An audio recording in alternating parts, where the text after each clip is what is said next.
Hello aspirants, welcome to my YouTube channel. I am Ankita Saraswat and today I'll be sharing my own experience and journey of working as an assistant section officer in Central Secretariat. It's been 2 years since I joined the service. So if you're preparing for SSC CGL or just curious of what life looks like as an ASO, stay tuned till end. So first let's talk about the work profile of an ASO. So ASO is a level 7 job 4600 grade pay की job है. इसमें आपकी salary around 80 to 85,000 के करीब होती है and इसमें आपकी पोस्टिंग दिल्ली में ही रहती है through out your career and आपको वेरियस मिनिस्ट्रीज़ में वर्क करने का मौका मिलता है. सो ASO का काम क्या होता है? ASO का काम यूजुअली है फाइल्स के साथ डील करना. जो भी आपके पास प्रपोजल्स आएंगे वो जो इनिशिएट करता है प्रपोजल वो एक ASO इनिशिएट करता है.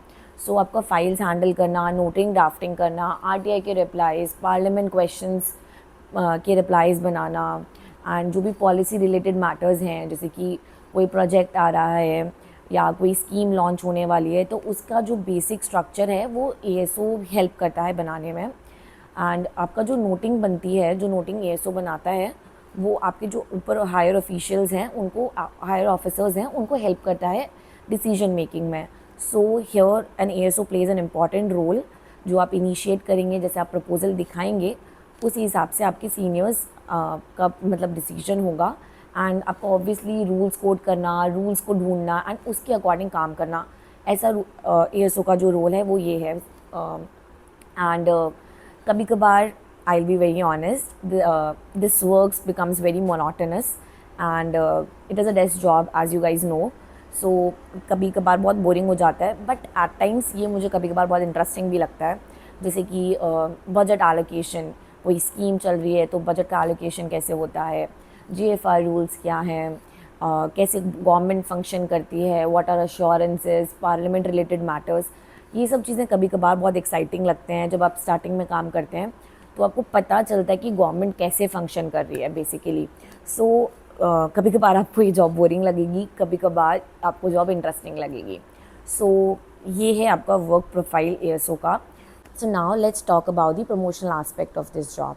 तो आप ASO ज्वाइन करते हैं which is at level 7 and उसके 5 साल बाद आपकी रेगुलर सर्विस, 5 साल की रेगुलर सर्विस के बाद आप लोग एलिजिबल हो जाते हैं LDCE एग्ज़ाम के लिए which is limited departmental competitive exam, जो कि UPSC कंडक्ट करवाता है. एंड अगर आप ये एग्ज़ाम क्रैक कर लेते हैं तो आप लोग प्रमोट हो जाते हैं सेक्शन ऑफिसर के लिए विच is a level 8 job. And इसका ग्रेड पे 4800 का है. एंड SO की 7 to 8 ईयर्स की सर्विस के बाद आप प्रमोट होते हैं अंडर सेक्रेटरी के लिए, जो कि आपकी 6600 ग्रेड पे की जॉब है, लेवल 11 की जॉब है. एंड उसके बाद आप 10 to 12 ईयर्स बाद आप डिप्टी सेक्रेटरी बनते हैं, जो कि आपकी 7600 ग्रेड पे की जॉब है. And after 5 to 6 years of working as a DS deputy secretary you promote to director level which is a level 13 job and 8700 grade pay है इसका. एंड कुछ फ्यू लकी वंस जो लोग जल्दी select हो जाते हैं CGL के थ्रू ASO में, जो 22-23 की एज में सिलेक्ट हो जाते हैं एंड उनका जिनका एग्ज़ाम जो LDC एग्ज़ाम है वो फर्स्ट गो में क्रैक हो जाता है, वो बनते हैं कभी, मतलब वो उनके पास चांस होता है to become joint secretary. Otherwise usually ASOs director level तक, लेवल 13 तक जाते हैं. एंड अगर if I talk about the current situation of promotions, अगर आप एग्ज़ाम क्रैक नहीं करते हैं, LDC एग्ज़ाम आप क्रैक नहीं करते हैं तो देयर आर चांसेस कि आप अंडर सेक्रेटरी लेवल पे ही रिटायर हो जाएं. सो ऑल इन ऑल आपके पास चांस है अपना प्रमोशन वाला लेडर को क्लाइंब करने का and to get to level 13, level 7 to level 13 which is a very good thing, which is a very plus point of this job. And yes, अगर आप नहीं क्रैक कर पाते हैं तो you can obviously get retired at US level. अब बात करते हैं कि आपके ऑफिस के टाइमिंग्स क्या होते हैं और इसमें लेट सिटिंग होती है कि नहीं. सो आपके ऑफिस की टाइमिंग्स हैं 9:15 to 5:30 and mostly late sitting नहीं होती है but yes it depends on your section और your ministry. And at times जब पार्लियामेंट सेशन चल रहा होता है तो आपको लेट सिटिंग करनी पड़ जाती है, आपको क्वेश्चंस के आंसर देने होते हैं क्वेश्चंस पूछते हैं मंथली एंड आपको उनके आंसर्स प्रिपेयर करने होते हैं. सो एट टाइम्स टाइम लगता है इन सब चीज़ों में एंड आपको लेट सिटिंग करनी पड़ सकती है. कभी कभार क्या होता है कि कुछ अर्जेंट मीटिंग आ गई या कुछ हो गया एंड आफ्टर 5:30 आपको रुकना पड़ सकता है. कुछ इंपॉर्टेंट ऐसा मैटर है जो आज ही होना है तो उस केस में भी आपको रुकना पड़ सकता है. एंड ये टोटली डिपेंड करता है on your section, on your desk. मेरे बहुत सारे दोस्त MHA में हैं, मिनिस्ट्री ऑफ होम अफेयर्स में हैं, जिनमें जो कुछ ऐसी सीट पे हैं जिन पे उनको लेट सिटिंग करनी पड़ती है. 9-10 भी बज जाते हैं उनको ऑफिस से घर आते हुए. एंड कुछ ऐसे फ्रेंड्स हैं जो 5:30 भी फ्री हो जाते हैं. सो इट टोटली डिपेंड्स कि आपको कौन सा सेक्शन दिया हुआ है, कौन सी आपकी सीट है, उस पर डिपेंड करता है totally. But all in all I will say कि एक वर्क लाइफ बैलेंस मेंटेन हो जाता है इस जॉब में. सो it is a good job I would say. So I will just talk about कि कई लोगों में एक मिसकंसेप्शन है कि ASO जो है वो एक बहुत हाई लेवल पावर जॉब है, बहुत ग्लैमरस जॉब है. But I will just burst the bubble. ऐसा नहीं है जैसा रील्स में या इंस्टाग्राम पे दिखाया जाता है या फिर जो यूट्यूब पे लोग दिखाते हैं. आपका ASO लेवल पे यूजुअली पावर जो है वो रिस्ट्रिक्टेड होती है एंड जो मेजर डिसीजन मेकिंग पावर है वो होती है जॉइंट सेक्रेटरी के पास. सो कुछ प्रपोजल्स पे आपका जॉइंट सेक्रेटरी का अप्रूवल चाहिए होता है एंड कुछ प्रपोजल्स पे आपको आपका सेक्रेटरी का अप्रूवल जाता है एंड कुछ प्रपोजल्स पे आपको मिनिस्टर का अप्रूवल चाहिए होता है. So the power of an ASO is very limited but yes, obviously an ASO is a very important cog in the system.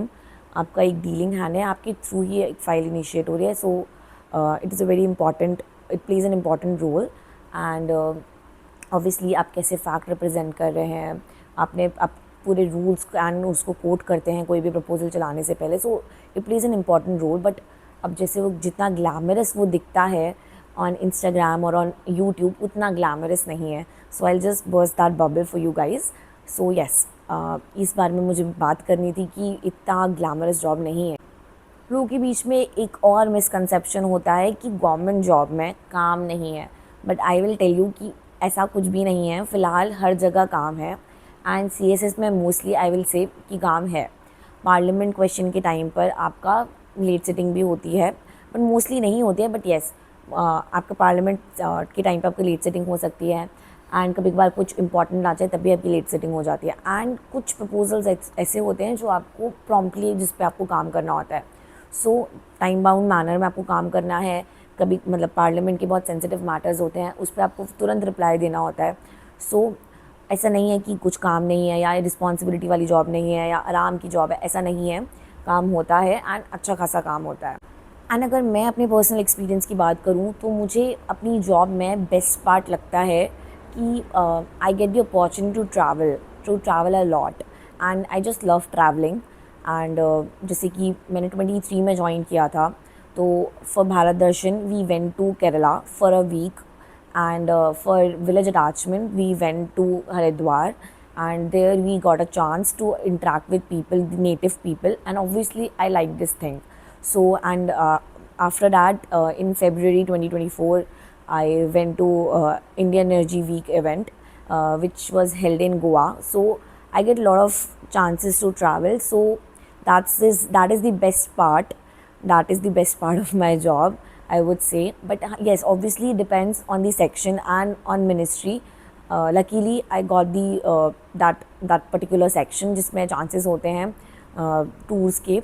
So yes, obviously I like this part. After spending over 2 years in this service, I can honestly say that CSS may not always feel glamorous, but it is surely a most stable and rewarding job one can get through SSC CGL. And it sometimes may feel monotonous or routine, but yes, you are actually working at the heart of the governance and that gives the highest level of satisfaction. So that was my experience as an ASO in CSS. I hope this gives you a clear picture of what life looks like in this service. And if you found this video useful, please give it a like, share among your friends, and for more such content, subscribe to my channel. And if you have any questions or doubts related to ASO or CSS, you can drop them in the comments. I would love to answer them. And thanks for watching this video. I'll see you in the next one. Bye.